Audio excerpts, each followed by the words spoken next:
For the record, Brendan Miller, Mr. Bulford, I'm counsel to the Freedom Corp, who is the entity representing the protesters that were in this city in February and January of 2022. Good evening. Commissioner, just for ease of reference, what I'm continuing to do now, just to get to the point, your counsel have been excellent in adducing evidence in chief, and I'm just going to deal with examination from the questions that arose from the other parties. And so I'll try and be quicker now for you. So you won't hear many complaints, I think, from the hall on that. But thank you very much. It's, of course, you're entitled to your yes, time. I just think it's helpful. So there's a couple things, and there will be a couple documents that arose that are in the system already from my friend's questioning I want to put to you. But the first thing I'd like to ask you about, Mr. Bulford, is Parliament Protection Services. This is, of course, to most Canadians, a sort of police service that nobody understands and nobody knows much about. What can you tell me about it? Well, after the October 22nd, 2014 shooting at the War Memorial and Mr. Bibeau storming the center block, there was a big review afterwards that took place because there was 3 different agencies that were responsible for security on Parliament Hill. And they were all amalgamated into the Parliamentary Protective Service so that they would have one cohesive unit for the precinct. Right. And can you tell me, who does the Parliament Protection Services, who does it answer to? Well, when I was working, I still believe they fell under the RCMP's command, but that may not be the case anymore. They may be completely independent now. Right. And the RCMP command, then that falls under Commissioner Lucky. That's correct. And is it fair to say that from what you've seen from being within the RCMP and seeing on the news, that you've witnessed or heard of Commissioner Lucky relaying public messages on behalf of the elected executive branch, or relaying information that the political executive branch wants to relay to the public? Yes. Okay. So the next question I want to bring up, if I can bring up document 7722_rel.0001.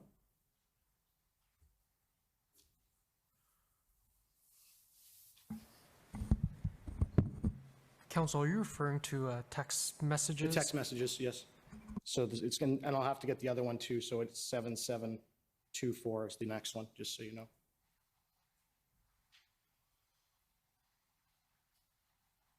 Now, I'm not sure if you were present or you had watched this part of the hearing when I referred to these text messages. This is a text exchange between one of the staffers with the Prime Minister's office and another one of the staffers with the Minister of Public Safety's office, okay?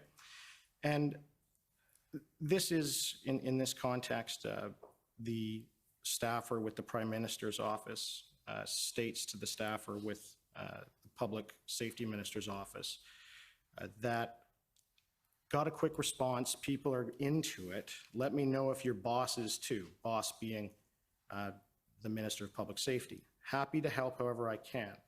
This is what I sent through, by the way. Hi, I just had a chat with Alex at PS, being Public Safety, who had a bit of an interesting idea.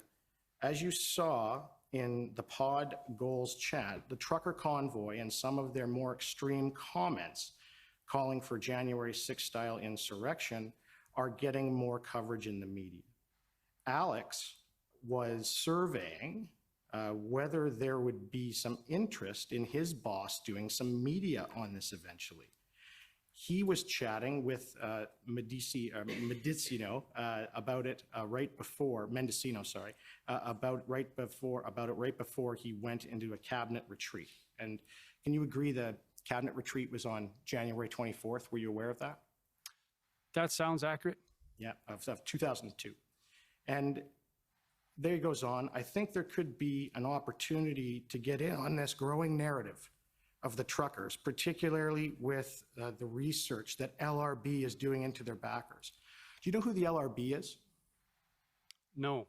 Have you ever heard of the Liberal Research Bureau while you were on the Hill? No. Okay. And my thoughts of framing here would be similar to what the PM/Blair, being Minister Blair and the Prime Minister, said last year when January 6th occurred. And the first point is, our democracy is something we need to nurture and protect every day. And then if we could bring up the second part of the text message at 7724.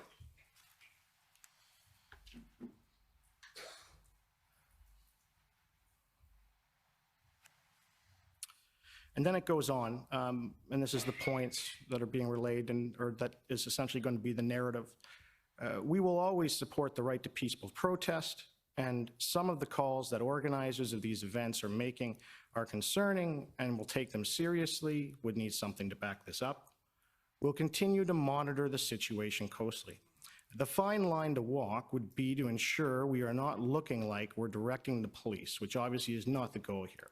Hoping to canvass your thoughts, Alex said he'd come back to me with a proposal this afternoon when he gets to chat with Mendicino again. Obviously, pending his bosses and our interests in looking into this further. So that text is to either the Prime Minister or someone within his office.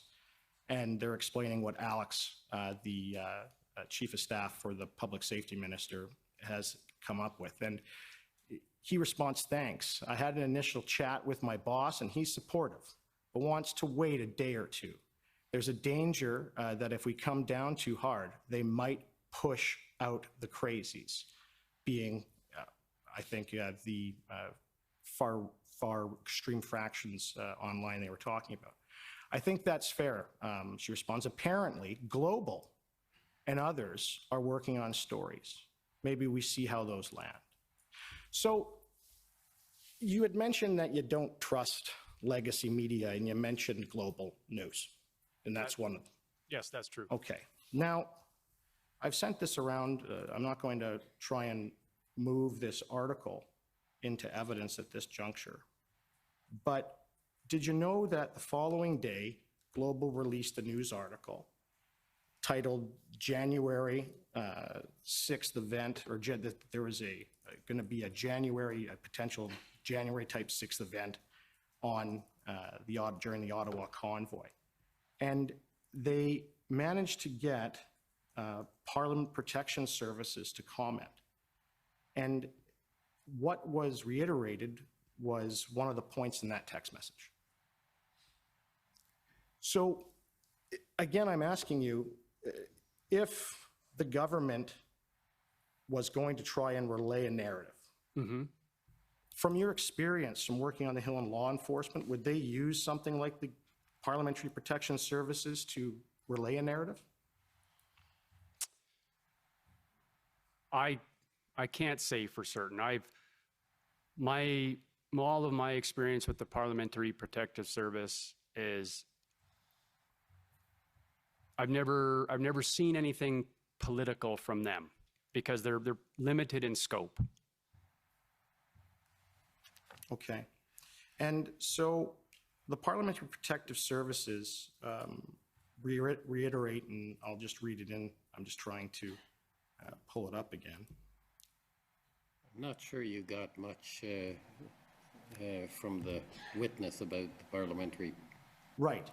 So in any event, I'll deal with that. There are going to be lots of witnesses that will Understood. come later. Understood. So You can use your time, but yeah.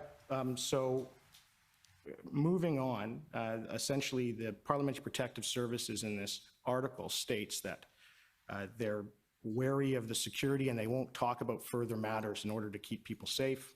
I'm just summarizing it. We'll put it into evidence through other witnesses.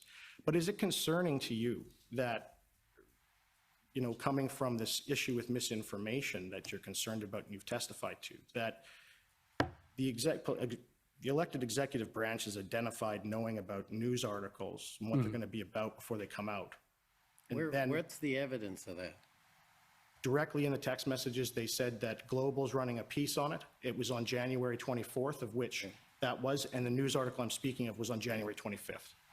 And then Parliamentary Security Services says essentially the byline that is in those text messages, sir.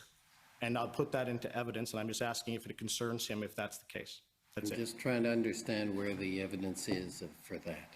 Yes, it's the text messages. So you have the text messages between the staffers with both the Prime Minister's office as well as with the Minister of Public Safety.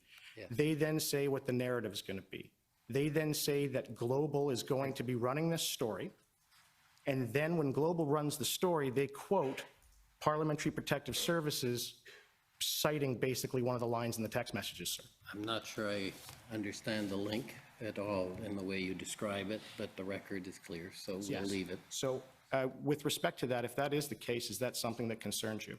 Yes, absolutely. Okay.